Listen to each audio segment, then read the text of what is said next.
back on North Dakota Today with the NDT Kids Connection. And I want to welcome LorrainePursell, international best-selling author and a family harmony expert. I like that. I like that. Welcome back to the show. Thanks, Kevin. Today on Kids Connection, we're talking about routine. You know, having a routine for you as an adult is very important, but it's even more important. In fact, it's vital for a healthy, well-adjusted kid. Would you agree with that? Absolutely. Kids crave routine because they crave structure because it gives them security. It makes them feel secure. Yes, they know what's going to happen, when it's going to happen. They don't have to guess if their needs are going to be met. And I would assume for a child, no matter how old they are, whether it's a teenager or just a toddler, that sense of security goes a long way in helping them develop mentally well and emotionally well. Because when a child is worried about their survival needs, they cannot attend to what's right in front of them, meaning schoolwork or paying attention to you as a parent. So it's very important. Well, my first question is, how many parents out there maybe watching this morning realize that this is so vital for our kids? Well, it is a tricky thing now. I'm finding that more and more parents are unable to keep the structure because they're so busy and so stressed. They're busy themselves, yeah. Yeah, and they're so stressed. And so if you can establish just a few things for routine, I came up with the top 3. If your viewers are very, very busy, if they can get these 3, then they'll be okay. Give me the 3. First one is consistent bedtime.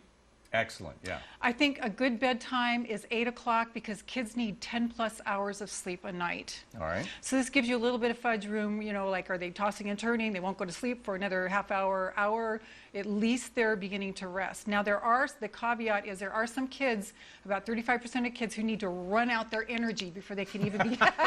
And if you have one of these, you know what I'm talking about.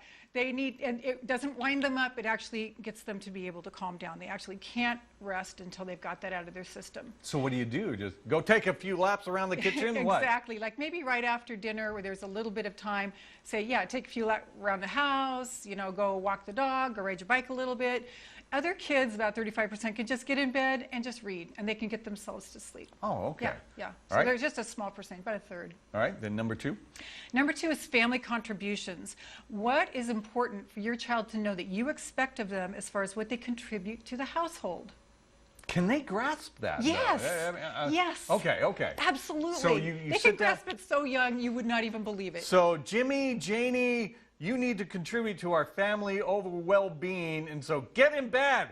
Is that what we're talking about? What it is, no, not necessarily that, but it's, you know, dinner's finished, you take your own plate over, you scrape the scraps in the garbage, time to feed Fido, push your chair in, clean up your mess in the common area. That's part of their routine. Absolutely. This is imperative. Okay. It's imperative. All right. If you want to save a lot of grief when they get older, start as soon as you can. All right, then tip number 3.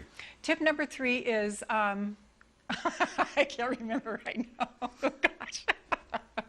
Oh, yeah, mealtime, consistent mealtime. Mealtime!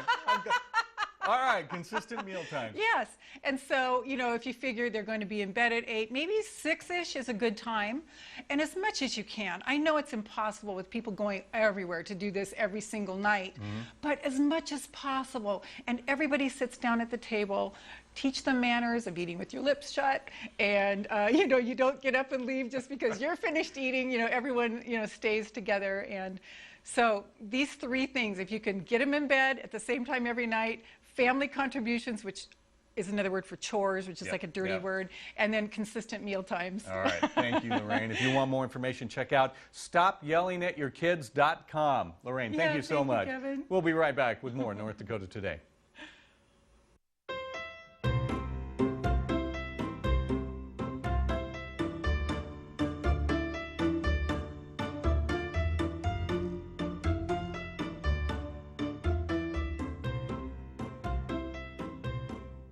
It's Pike Heating Furniture World's incredible Labor Day sale. Everyone knows that Labor Day is the time to buy new